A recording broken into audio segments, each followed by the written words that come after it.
მოგესალმებით ძვირფასო ტელემაყურებლებო, ჩვენი დღევანდელი გადაცემა ეთმობა ოჯახში ძალადობის აღკვეთის შესახებ კანონის განხილვას. შეგახსენებთ, რომ ეს პროგრამა ხორციელდება ამერიკის ახალგაზრდა იურისტთა ასოციაციის დაფინანსებით, რომელსაც ახორციელებს საქართველოს ახალგაზრდა იურისტთა ასოციაცია.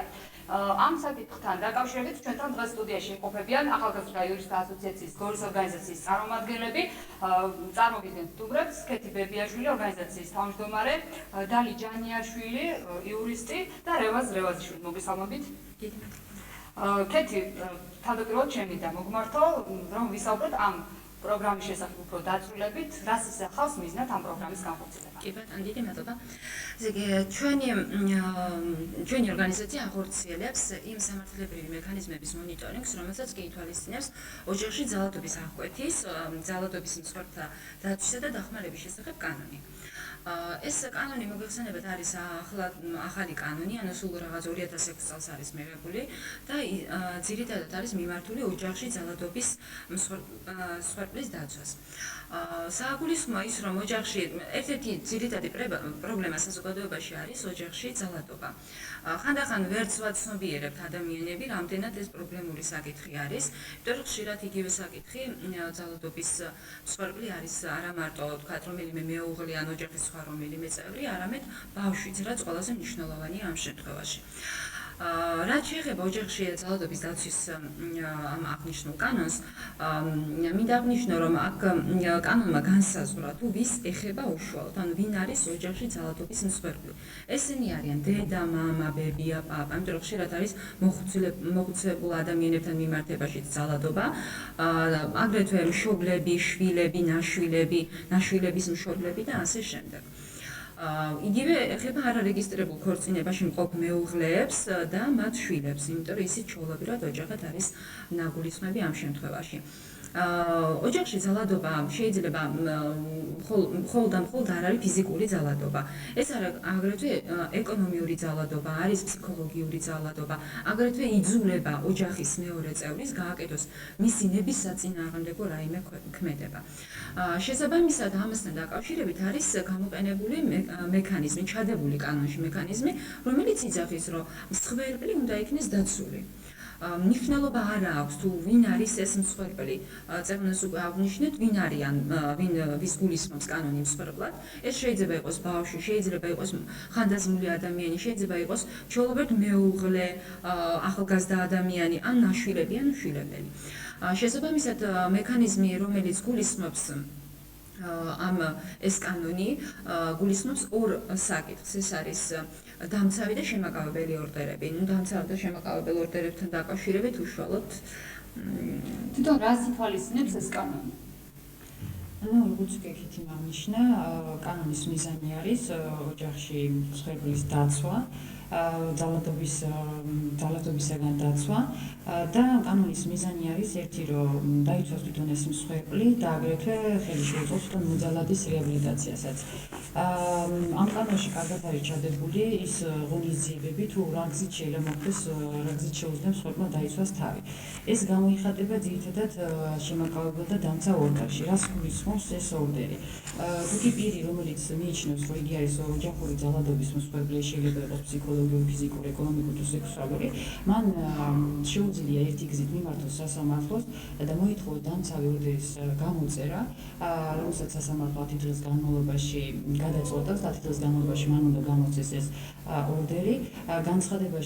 განცხადებელმა უნდა მიმართოს აუცილებლად, რა თქმა უნდა, სასამართლოს პირველი ინსტანციის სასამართლოს და უნდა აისახოს იქ დეტალურად თუ რაში გამოიხატება ეს ძალადობა. ანუ მან უნდა მიუთითოს იმ წესებულებებზე და იმ განმავლობებზე, თუ რაში იფიქრობს ის, რატომ ამბობს ის, რომ ის არის მსხვერპლი. რა თქმა უნდა, სასამართლო აუცილებლად აცნობს ამ განცხადების თაობაზე ის, რომლის მიმართაც არის ეს განცხადება შეტანილი და აძლევს მას უფლებას, რომ წარადგინოს შესაბამისი მტკიცებულები თუ გარემოები თუ რითი აპირებს იგი თავის დაცვას ამ საკითხთან დაკავშირებით, იმიტომ რომ არ არის გამორიცხული, რომ თქვათ ოჯახის წევრის მიერ ეს უფლება ბოლოდ თქვათ იქნეს გამოყენებული და ამას რაღაცა სხვა მიზნები ამოძრავდეს. ამიტომ მხარე, რომელიც მოძალადეთ უნდა იქნას ცნობილი, აძლევს სასამართლო უფლებას, რომ წარადგინოს სასამართლოში არგუმენტაცია თუ რითი აპირებს ის ამის თავის მართლებას. რამდენად რეალური არის განცხადებაში მოყვანილი ფაქტები. ამის შემდგომ თუ კი რა თქმა უნდა დადგინდა, რომ ნამდვილად ოჯახის ოჯახური ძალადობის მსხვერპლის ადამიანი, ამის შემდგომ სასამართლო გამოიგდავს გადაწყვეტილებას აქტით, როგორც არის დამცავი ორდერი. რაც შეეხება მეორე სახეს, ეს არის შემაკავებელი ორდერი, ეს უკვე არის პოლიციის თანამშრომლის მიერ მიღებული გადაწყვეტილება, რომელიც 24 საათის განმავლობაში, როდესაც უშუალოდ კონკრეტულად ამ ფაქტზე, თქვათ, პოლიცია იქნა დაბარებული, თქვათ, ამ ფაქტთან დაკავშირებით, რომელსაც ოჯახში ჰქონდა ადგილი, 24 საათის განმავლობაში მიმართავს შესაბამისი თანამდებობის პირის პოლიციის მუშაკი, ისევე პატრულის თანამშრომელი და შესაბამისად მიმართავს სასამართლოს ამ ორდერის დამტკიცების თაობასთან დაკავშირებით და 24 საათის განმავლობაში სასამართლომ ეს ორდერნა დაამტკიცოს. სხვაობა ძირითადად არის ეს, რომ დამცავი ორდერი სასამართლოს მიერ გამოტანილი აქტი არის, ხოლო შემაკავებელი ორდერი ის პოლიციის თანამშრომლისა. ორდერში დაფიქსირება ხდება ამ შეზღუდის ღონისძიებების და კონკრეტულად უნდა იყოს მასში ასახული თუ ამ მოძალადეს რა ეკრძალება.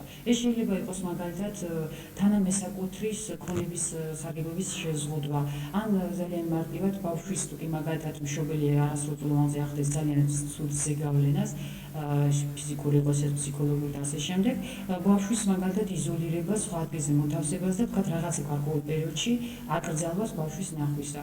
ასე რომ ამ არის გარკვეული ღონისძიებებზე მითითება თუ კონკრეტულად რა შეიზღუდება მოძალადეს ქმედება.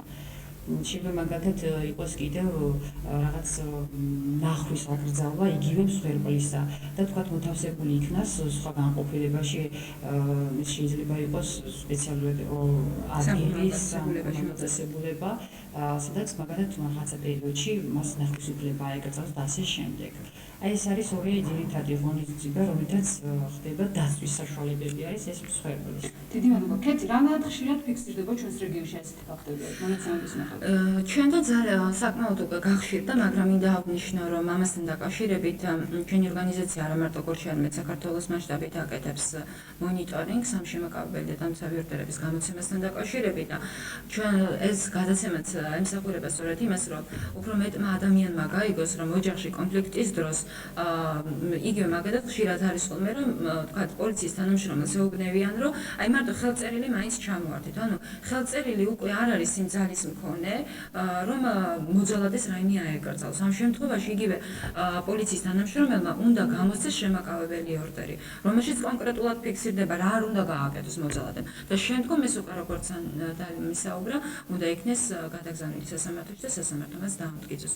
ეს არის ის დამცავი სწორად მექანიზმი, რომ ის ხელწერილი, რომელსაც ხშირად ხმარობს მოსახლეობა, რომ თქვა აი ხელწერილი ჩამოართვეს და კიდე აგრძელებს ქმედებას, ფაქტობრივად არაფრის იურიდიული ძალის მქონე არ არის ის და შესაბამისად უნდა მოსახლეობამაც იცოდეს რა უნდა გააკეთოს.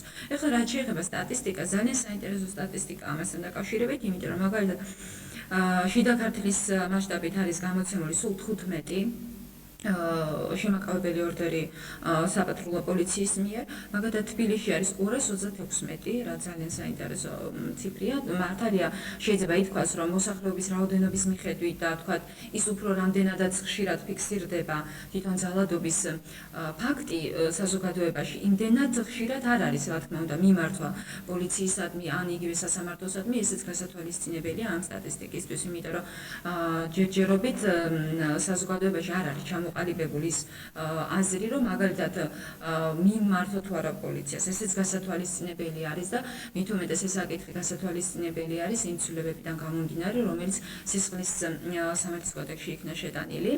მაგრამ რაც შეეხება სტატისტიკას, იგივე მაგალითად დამცავი ორდერი სასამართლოს მიერ გორში არის გამოცემული 6 დამცავი ორდერი, ხოლო 19 დამცავი ორდერი გორის რაიონული სასამართლოს მიერ არის დამტკიცებული, ხოლო იგივე მაგალითად იმერეთში არის 15 შემაკავებელი ორდერი სასამართლოს მიერ დამტკიცებული, თუმცა დამცავი ორდერი არც ერთი არ არის გამოცემული, ანუ უშუალოდ მოქალაქეს პირდაპირ სასამართლოსთვის არ მიუმართია, ანუ მიმართავს პოლიციას, იმიტომ რომ ამ შემთხვევაში დამცავი ორდერი შეიძლება იქნეს გამოცემული უშუალოდ მოქალაქის განცხადებით სასამართლოში, ანუ არ მიმართოს თავიდან პოლიციას და პირდაპირ სასამართლოს მიმართოს. ამისი გამოყენების საშუალებაც აქვს მოქალაქეს, რა თქმა უნდა, თავარი არის, რომ ადამიანმა გადაწყვიტოს, რომ ძალადობა ოჯახში არ უნდა იყოს.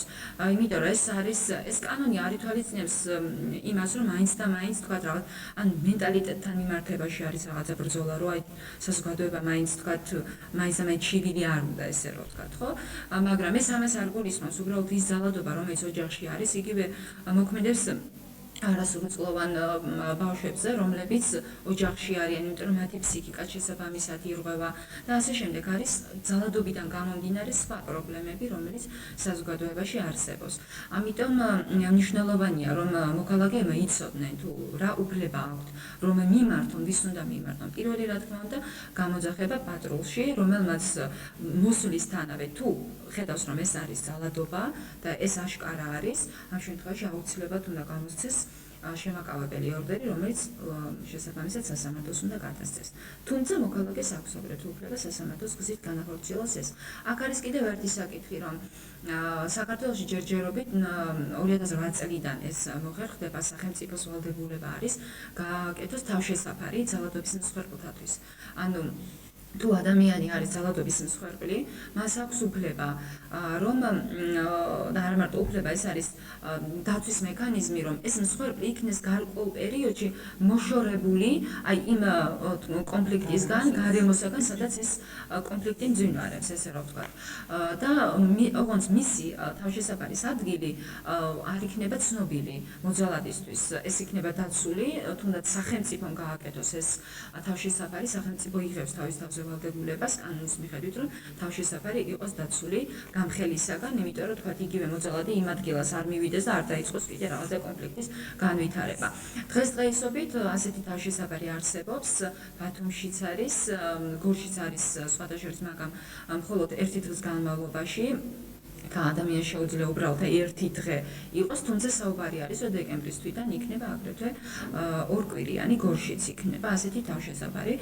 ეს თავშესაფარი არის ძალადობისაგან დაცვის ორგანიზაციის მიერ არის განხორციელებული და გორში ქალბატონი ლამარა შაყულაშვილი არის, რომელიც თავშესაფართან დაკავშირებით შესაძლებელია მათ მიმართონ და მან უზრუნველყოს ერთი დღის განმავლობაში მათი დაცვა. რაც შეეხება ჩვენს მონიტორინგს, მინდა აღვნიშნო, რომ თავდაპირველად საგულისხმო ის არის, რომ ძალიან არც პოლიციის თანამშრომლებმა გარკვეულწილად არ იცოდნენ ამ ორდერების გამოწერასთან დაკავშირებით, არც სასამართლო პრაქტიკა იყო შექმნილი და არც მოქალაქეებმა არ იცოდნენ. ამიტომ ჩვენ მხრიდანაც გაკეთა ძალიან დიდი ინიციირება იმისა, რომ როცა მოდის ადამიანი კონსულტაციაზე და ითხოვს შენგან დახმარებას, უკვე არის რეალური მექანიზმი იმისა, რომ დაიცვა ეს ადამიანი და შესაბამისად ინიციირება ჩვენ მხრიდან. რამდენად ხშირად გაკითხავენ ამ მიზნით? ხშირად ძალიან ხშირი არის და სტატისტიკურად ჩვენთან თქვათ მომართვა ძალადობასთან, რა თქმა უნდა, ეს არის ოჯახური ძალადობა მეუღლეებს შორის, როდესაც ძირითადად ეს არის მომმართველი არის ქალბატონები, რომლებიც განიცდიან ძალადობას და აგრეთვე მათი შვილები, რომლებიც უბრალოდ პანიკაში არიან, არ იციან რა გააკეთონ. აქ არის კიდევ ძალიან იყო აქ საუბარი ეკონომიკურ ძალადობაზე, ესეც ერთ-ერთი მნიშვნელოვანი ძალადობის სახია, იმიტომ რომ ხშირად არის, რომ ქალბატონი ეკონომიურად არის დამოკიდებული მეუღლეზე და მეუღლე ყველანაირად აი ამ თავისი ფინანსების გამოყენებით ახდენს ზეწოლას. რა ვთქვათ, არ წავიდეს, თქვათ რაღაცა, თქვათ სამსახური არ დაიწყოს, ან მაგალითად შვილისთვის რამე ისეთი არ იყიდოს, იმიტომ რომ მე შეზღუდვას აკეთებს შვილთან მიმართებაში, იმიტომ რომ ხშირად არის ჩვენ სამწუხაროდ უნდა ითქვას, რომ მეუღლეები არიან რაღაც შეიძლება ითქვას ეჭვიანები შვილთან მიმართებაში, რომ ეთქვათ შვილი შენ ჩემზე ძალიან ზეგავლენა ჩემი უფრო უნდა იყოს შვილზე ვიდრე შენი და აი ეს ზეგავლენა სწორედ ფინანსებით ამყარებენ. მაშინ როდესაც მეუღლე რჩება ყოველგვარი დახმარების გარეშე და ის მცირეოდენი თქვათ რაც სიყვარული აქვს შვილთან მიმართებაში, იმის განხორციელებასაც კი ვერ ახერხებს ამ შემთხვევაში. ანუ რა ხდება აი ძირითადად საფუძველი აი ამ ძალადობის? ძალადობის ამიტომაც არის, იცით, კანონი ითვალისწინებს რამდენიმე ძალადობის სახეს, რომ ეს შეიძლება იყოს ფიზიკური ძალადობა, იმიტომ რომ ხშირად არის ცემა, თქვათ რაღაცა მუქარა, სხვადასხვა თქვათ რაღაც ფიზიკურად შეხება მეუღლისათვის და ეს ძალიან სამწუხაროა, იმიტომ რომ ჩვენთან ხშირად მოდიან ქალბატონებიც, რომელსაც სხეულზე აქვს თქვათ იგივე დამწრობა მიღებული ან თქვათ რაღაც სხვა დასახიჩრება აქვს და ხშირად არის აგრეთვე არ იტარებენ ექსპერტიზას, იმიტომ რომ ერიდებენ ეს მაინც ოჯახს უფრთხილდება ყველა. მიუხედავად იმისა, ეს მსხვერპლია თუ მოძალადია, გარკვეულწილად გაფრთხილება ოჯახისა არის, მაგრამ მოძალადის მხრიდან ჩვენ რაღაც გაფრთხილებას ნაკლებად შეგვიძლია ვილაპარაკოთ, უფრო მსხვერპლი იცავს ოჯახის ერთიანობას და მთლიანობას ვიდრე მოძალადე. იმიტომ რომ გარკვეულწილად თქვათ მამაკაცების მხრიდან თქვათ ნასვამ მდგომარეობაში ძალადობა ძალიან ხშირია. იგივე სიტყვიერი შეურაცხყოფა, ეს გარკვეულწილად ფსიქოლოგიური ზემოქმედება არის, ანუ ძალადობა, რომელსაც ჩვენ ოჯახის წევრზე ახორციელებ. იგივე მაგალითად შვილებთან მიმართებაში. ხშირად არის მშობელის ცემს თავის შვილს და ისეთ დღეში აყენებს ამ ბავშვს, რომ მას ურჩევნია ქუჩაში იყოს და სახლში არ შედიოდეს. ესეც ძალიან ცნობილი ფაქტორი არის. ამიტომ კანონმა აგრეთვე გაითვალისწინა და უკვე აღნიშნე ცვლილება, რომელიც იგივე თქვათ ჩვენ გავაკეთეთ ინიცირება ამ დამცავ ორდერთან მიმართებაში, იმიტომ რომ კანონი კი ითვალისწინებდა, რომ დამცავი ორდერის შეუსრულებლობა იწვევს პასუხისგებლობას, მაგრამ გარკვეულწილად ეს პასუხისგებლობის ზომები არ იყო გაწერილი. ამიტომ მანამ ეს ცვლილება უშუალოდ შევიდოდა სისხლისამართლის კოდექსში, ჩვენ აგრეთვე გამოვიყენეთ ის მუხლი, რომელიც ეს კანონი ითვალისწინებს, ეს არის სასამართლო გადაწყვეტილების შეუსრულებლობა, არის დასჯადი ქმედება და შესაბამისად თუ უშუალოდ დამცავის ორდერის შეუსრულებლობაზე არ არის გათვალისწინებული რამე, მაგრამ ვინაიდან ეს არის სასამართლო გადაწყვეტილება, ამ ეს პრაქტიკაც გამოვიყენეთ ჩვენ იმისათვის, რომ ძალადობის მსხვერპლი ოჯახში ყოფილიყო დაცული. ცვლილებებთან დაკავშირებით რეზოლუცია მითქვა, რა ცვლილებებია შესული კანონებში? ერთი მხრივ სისხლისამართლის კანონმდებლობის მექანიზმის აქტუალობა იზრდება მას შემდეგ, რაც მოდგება საკითხი, მასთან დაკავშირებით სრულდება თუ არა დამცავი ორდერთან შემოკავებელი ორდერის გასაზღვრული პირობები. თავისთავად ცხადია, რომ სისხლისამართლებრივი მექანიზმების აქტუალობა იზრდება მას შემდეგ, რაც ორი მიმართულებით შეიძლება წარმოვიდგინოთ ამ სიტუაციას, ოჯახში ძალადობის სიტუაციასთან დაკავშირებით ერთი როცა უშუალოდ ქმედება აპრიორი წინასწარ დამცავი ორდერის გამოცემამდე, შემოკავებელი ორდერის გამოცემამდე შეიცავს დანაშაულის ნიშნებს ამ შემთხვევაში, დამცავი შემოკავებელი ორდერი დაიწყოს პირობის სისხლისამართლის პირობა. არის ნუ სიტუაცია, როდესაც დამცავი ორდერის განსაზღვრული პირობები დამცავი ორდერის გამოცემის შემდეგ არ სრულდება. ასეთ დროს იყო ხომფადობილი არის ჩანაწერი ოჯახის ძალადობის საფუძვლის და საკითხთან დაკავშირებით კანონში, რომ თუ ეს პირობა დამცავი ორდერის განსაზღვრული პირობა არ სრულდება, აუცილებლად მოგვიდგება სისხლისამართლების პასუხისმგებლობა, მაგრამ სისხლისამართლის კოდექსში პირდაპირ მითითება თუ რომელი მოხდით შეიძლება მომხდარიყო. დასჯა არ იყო მითითებული პროგრამაზე ამ ნორმის ამუშავებთ სიტუაციებთან იყო დაკავშირებული. პრაქტიკამ მიყვანა იქამდე რომ კიდე გამოდიან არ იყო პირდაპირ ჩანზე, ამიტომ ვცადეთ რომ როცა ჯიუდათან ასული თავის მოვალეობას დამსწრებდა და მას ვიღაცა ინფორმაციას უკეთებდა რომ სისხლისამართლე მას ვერ დაჟდიდა და ეხლა დაახსოვდნენ არჩენ, მაგრამ იგივეს გააკეთებდა და პრობლემა არ იქნებოდა თუ ეს ინფორმირება ქონდა მას, პრობლემა არ იყო, იგი აგრძელებდა ამას და თავისთავად ცხადია რომ მოზალადე ძალადობის მსხვერპლი იყო ძალიან ძლიერი მოვალეობაში. ამგვარად ვცადეთ რომ მოხდარიყო თქვათ ამ პროცესის განვითარების სისხლისამართლებრივი ცვლილების მიცემა და ეს სასამართლო გადაწყვეტილების განსაზღვრული ქმედების შეუსრულებასთან დაკავშირებით. ეს ახალი მუხლიც ასევე და ადამიანის სისხლისამართლის კოდექსში, რომ აი ამ მიმართულებით მოხდარიყო ამ პიროვნების სისხლისამართლის პასუხისმგებლობის დაყენება, თუმცა ესეც არ იყო ძალიან მარტივი პირდაპირ გეტყვით, რომ ეს თავისთავად სირთულე, რომ პირდაპირ მითითება და პირდაპირ კავშირი არ ჩანდა თუ რის გამო უნდა დასჯილიყო დამცავი ორდერის განსაზღვრული შესრულებისათვის ეს თავისთავად ცხადია სირთულეს ქმნიდა. თუმცა ჩვენ ვცდილობდით, რომ ეს ალტერნატივა მოგვეძებნა, რომ მაინც მოხდარიყო ის პასუხისმგებლობაში მიცემა. აქ ვთქვათ რაღაც ზეგავლენას მოხდნენ ამ მიმართულებით მოძალადეზე, რომ რაღაცა მსვლელობა, რაღაცა შედეგი მოხოლოდა ამას არ განიხორციელებინა ძალადობა. მაგრამ ასევე ეს გაფორმებული იყო, რომ სექციაში შევიდა განაცვლება, რომელიც უშუალოდ ეხება ოჯახსაც და არა ოჯახსაც, რა თქმა უნდა, ეხება სხვა სიტუაციასაც, რაც ნიშნავს არამედ მუხლის ფორმულირებას, ასეთი არაადამიანური და ვერსიებისა და პატივის შემნახავი დამოკიდებულება რომელიც შეიძლება თავმოშორდეს ოჯახის და არა ოჯახის, მაგრამ ჩვენ გვაინტერესებს ოჯახის მიმართულებით აქედან არის მნიშვნელოვანი. ეს მოკლედ ეს თავისთავად ცხადია, გამოასწორა სიტუაცია მეფეებმა თამარიქიდან გამომდინარე, რომ ამ მუხლით მიხედვით ეძლევა ცვლილება შემდგომში დამცავი გასაზრდელი პირობების შეუსრულებლობის შემდეგ. თუმცა მანამდეც ეს არ არის სიტუაცია აუცილებელი და არ არის და წარმოვიდგინოთ ეს სიტუაცია, როცა პიროვნებას ექნება პრობლემა ოჯახში, მან უნდა მიმართოს დამცავი მოდელის გამოსაწერად თუ უნდა მიმართოს სამართალდამცავ ორგანოებს სისხლისამართლებლივი დევნის დასაწყებად, ან სისხლისამართლის წესარი გამოძიების დასაწყებად, არ არის მაგალითად გასამეჯილი თქვათ სიტყვაზე რა შემთხვევაში მოხდეს სისხლისამართლებლივი პასუხისმგებლობის დაყენება, რა შემთხვევაში დამცავი მოდელის გასაზრდელი მექანიზმების სამუშაობა, მაგრამ თავი ის არის, რომ სისხლისამართლებრივად გამოინახა იმის მექანიზმი, რომ მოხდეს დამცავი მოდელის გასაზრდელი პირობების შეუსრულებლობის და სისხლისამართლებლივი პასუხისმგებლობის დაყენება.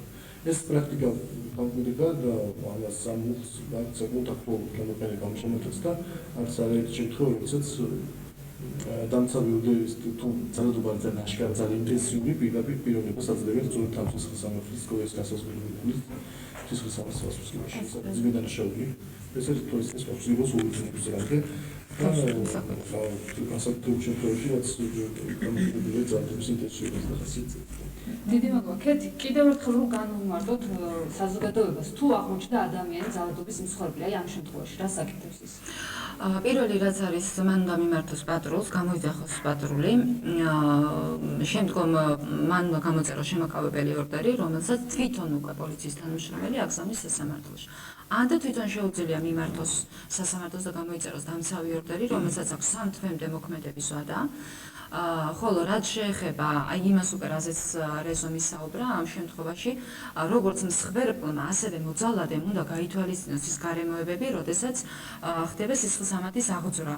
იმიტომ რომ მსხვერპლმა უნდა იცოდეს თუ რა საფრთხის წინაშე არის თქვათ იგივე თავისი მეუღლე ან თქვათ მოძალადე ამ შემთხვევაში და უნდა იცოდეს და ითვალისწინებდეს იმას, რომ რა პასუხისმგებლობა დაეკისრება იმ ადამიანს, რომელიც მასზე ახორციელებს ძალადობას და ეს არის 2-დან 6 წლამდე თავისუფლების საკვირა. იმიტომ რომ აქვე არის გასათვალისწინებელი ის, რომ ცრუ ჩვენების მიცემისათვის, ანუ თუ ცრუ ბრალდებას უკეთებ ადამიანს, ამაზე არის აგრეთვე პასუხისმგებლობა 2 წლამდე თავისუფლების საკვირა და შესაბამისად იმ მსხვერპლმა უნდა იცოდეს, რომ თუ ის ცრუ ჩვენებას მისცემს, შესაბამისად ისიც დაიჯება ისევე, როგორც თქვათ, კი, ანუ ეს არის გაფრთხილება ფაქტობრივად, რომ ყველა მხარემ, იგივე მოძალადემ და იგივე მსხვერპლმა უნდა იცოდეს თავისი უფლებები. რა თქმა უნდა, არავინ და არც კანონი და არც სამართალი არ მოუწოდებს არავის და არც ერთ ოჯახის წევრს, რომ ან განახორციელოს ძალადობა ვინმეზე, ან უშუალოდ ჩასოს ვინმე ციხეში, ესე რომ ვთქვათ, მაგრამ ეს არის დაცვის მექანიზმი და ყველამ უნდა იცოდეს, იგივე ძალადობის მოძალადემ და მსხვერპლმაც უნდა იცოდეს თავისი ადგილი, რა არის ის, აი ამ ურთიერთობაში არის მოძალადე თუ არის ძალადობის მსხვერპლი, იმიტომ რომ ოჯახში ხანდახან ვერ გაიგებ, ვინ არის მოძალადე, ვინ არის მსხვერპლი, იმდენად არის აი ეს ჩახლართული, ესე რომ ვთქვათ, ურთიერთობა, იმიტომ რომ შემდგომ დედა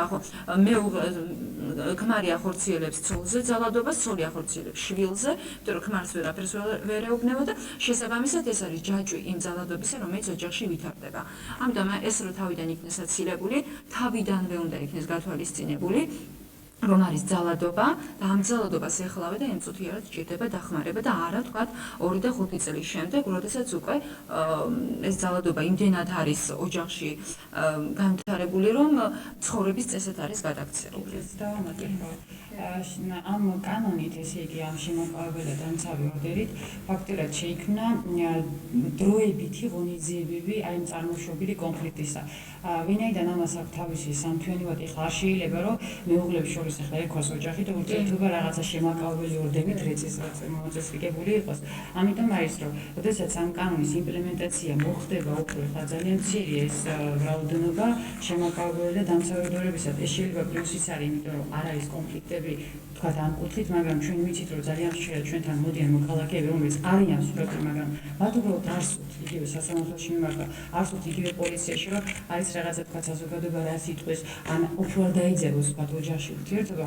ამიტომ ეს არის დროებითი ღონისძიებები, რომელიც მიზანი ამისი კი არ არის, რომ მაინც და მაინც რომ აი მსხვერპლი თქვათ რაღაც პასუხისგებაში დამცროცა მოძალადე პასუხისგებაში მისცემ. პირიქით ეს კანონი რაც უფრო მოხდება და გავრცელდება და უფრო პრაქტიკაში ჩაჯდება, პირიქით ამ პოლიციამ უნდა შეისწავლოს სიტუაცია, უნდა შეფასდეს, ანალიზი გაკეთდეს, იქ მე უნდა მოხდეს სუპერვიზიის იგივე მოძალადის იურიდიული დახმარება, ეს ფსიქოლოგი იქნება თუ ფსიქიატრი იქნება, რომ ეს უნდა აღმოიფხვრას მშვიდობიანი გზით.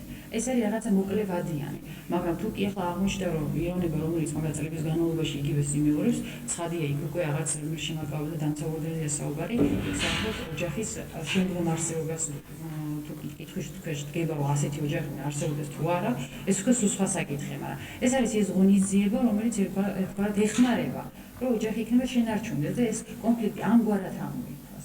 თუ ეს არ არის გამოსავალი, ეს უკვე კი, იმიტომ რომ ეს არის ნამდვილად ვადა იმისა, რომ მსხვერპლმა და მოძალადემ გადაწყვიტოს უნდა თუ არა ასეთ ურთიერთობაში იყოფდნენ, იმიტომ რომ ხშირად არის ეს ჩვენთანაც მომართიათ და შემდგომ შერიგებულან, იმიტომ რომ მიზეზი ხანდახან სულ სხვა რამ არის და არა მაგალითად ურთიერთ რაღაცა ბრალდებები და დაპირისპირება. ამიტომ ჩვენ ნამდვილად მიმართულები ვართ იმისათვის, რომ რა თქმა უნდა ოჯახური კონფლიქტები იქნეს აღმოფხრილი და არ იყოს ეს ოჯახური კონფლიქტები, მაგრამ ადამიანებმა აგრეთვე უნდა გაითვალისწინონ თავისუფლება იმ შემთხვევაში, თუ არის ასეთი კონფლიქტი ოჯახში და არის ძალადობა. რა თქმა უნდა ყველა ადამიანი შეუძლია მოგმართოს კონსულტაციისათვის, იმისათვის, რომ იქნეს გარკვეული, ეს არის თუ არა ოჯახში ძალადობა, თუ საჭირო არის სხვა, თქვათ, კონსულტაცია, რომელიც ოჯახური ურთიერთობისთვის არის გადასაწყვეტი. რეზო, როგორ ხდება ამ დამცავი ორდერის აღსრულება? პოლიციის თანამშრომლის მიერ უნდა იქნეს გაცნობილი იმ პირისათვის, რომელიც მოძალადების უშუალოდ და უნდა გაფრთხილდეს ის, რომ არ განახორციელოს დამცავი ორდერი გასაზრდილი ქმედება ხელმეორედ. წინა შემთხვევაში მას დაუთმის ის სასამართლოს პასუხისმგებლობა. აი ამაზე აფრთხილები, მაგრამ ჯობს ვსაუბრობთ, რომ უნდა მოხდეს ამ კანონის იმპლემენტაცია და რაც შეიძლება სრულყოფილად ეს ნიშნავს იმას, რომ როგორც უნდა ინფორმირებული ვთქვათ მსხვერპლი, შესაძლოა მსხვერპლი, ასევე უნდა იყოს ინფორმირებული და ბოლომდე გაცნობიერებული ყველა მექანიზმში ის პირები, რომლებსაც ევარებათ უშუალოდ დამცავი ორდერის გასაზრდილი პირობების აღსრულება და სისულელში მოხდა ეფექტიანობის ხარისხის ამოღება. აი ეს ასეთ ხშირად ეს პრობლემა არის, რა თქმა უნდა, როცა კანონის ნახავ მიღებული მართლმადიდებლობა, მეტნაკლები ინტენსიური ვითარდება, თქვათ ეს ჩვევები, რომლებიც ამ კანონის აღსრულება ან დამცავი ორდერის გასაზრდილი პირობების აღსრულებას უკავშირდება, თუმცა არის ამ წუთში ძალიან სერიოზული პრობლემები და ბეგეთი, რომ პრაქტიკაში ხულია შემთხვევები, როდესაც პიროვნების მიმართ გამოყენებულია ეს დამცავი ორდერი, მაგრამ სანამ მოძალადეს გააცნობენ დამცავი ორდერის გასაზრდილი პირობებს, რომ მან არ განახორციელოს იგივე, რასაც იგი ადრე აკეთებდა, აღარ განახორციელოს ძალადობა.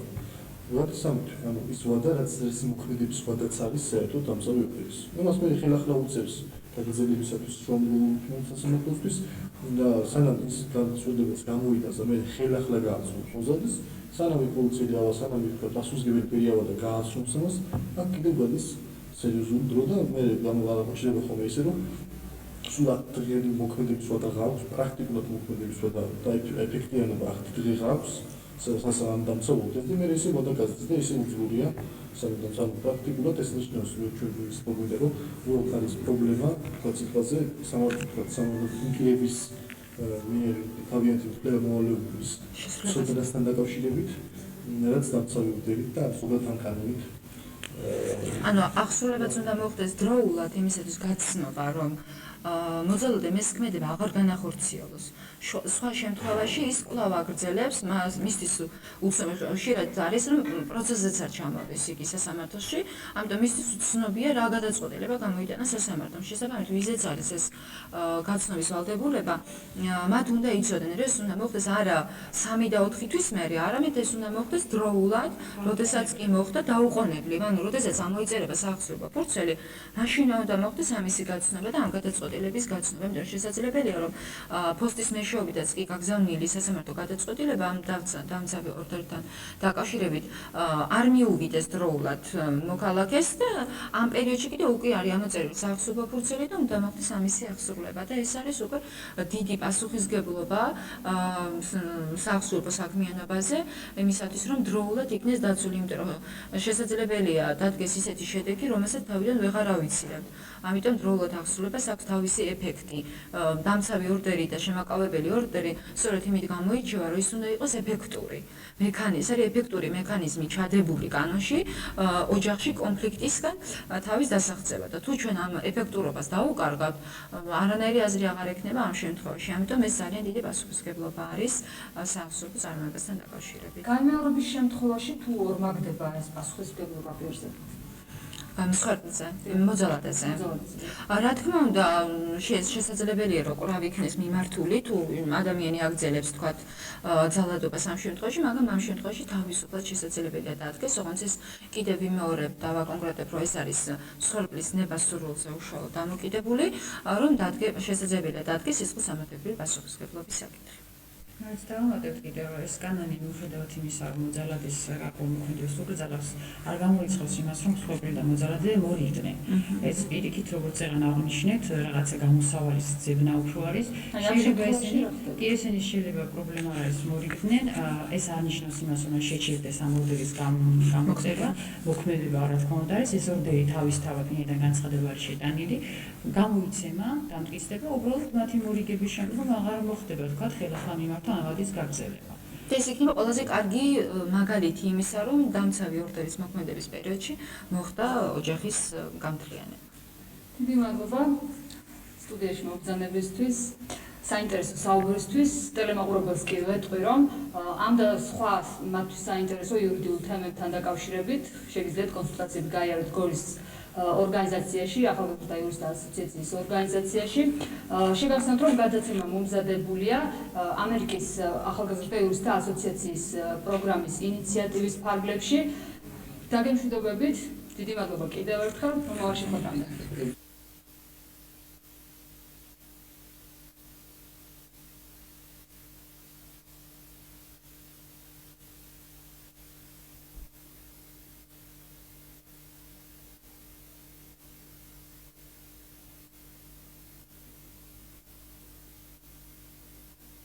ის კვლავ აგრძელებს მისთვის ხშირად არის რომ პროცესზეც არ ჩამოვიდეს იგი სასამართლოში, ამიტომ მისთვის უცნობია რა გადაწყვეტილება გამოიტანა სასამართლომ. შესაბამისად, ვიზეც არის ეს გაცნობის ვალდებულება, მათ უნდა იცოდნენ, რომ ეს უნდა მოხდეს არა 3 და 4 თვის მერე, არამედ ეს უნდა მოხდეს დროულად, როდესაც კი მოხდა დაუყოვნებლივ, ანუ როდესაც ამოიწერება საახსოვო ფურცელი, მაშინ უნდა მოხდეს ამისი გაცნობა და ამ გადაწყვეტილების გაცნობა, იმიტომ რომ შესაძლებელია რომ პოსტის მეშვეობითაც კი გაგზავნილი სასამართლო გადაწყვეტილება ამ დამცავი ორდერთან დაკავშირებით არ მიუვიდეს დროულად მოქალაქეს და ამ პერიოდში კიდე უკვე არის ამოწერილი საახსოვო ფურცელი და უნდა მოხდეს ამისი აღსრულება და ეს არის უკვე დიდი პასუხისგებლობა საახსოვო საქმიანობაზე იმისათვის რომ დროულად იქნეს დაცული, იმიტომ რომ შესაძლებელია დადგეს ისეთი შედეგი, რომელსაც თავიდან ვეღარ ავიცილებთ.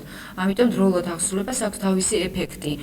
დამცავი ორდერი და შემაკავებელი ორდერი სწორედ იმით გამოირჩევა, რომ ის უნდა იყოს ეფექტური.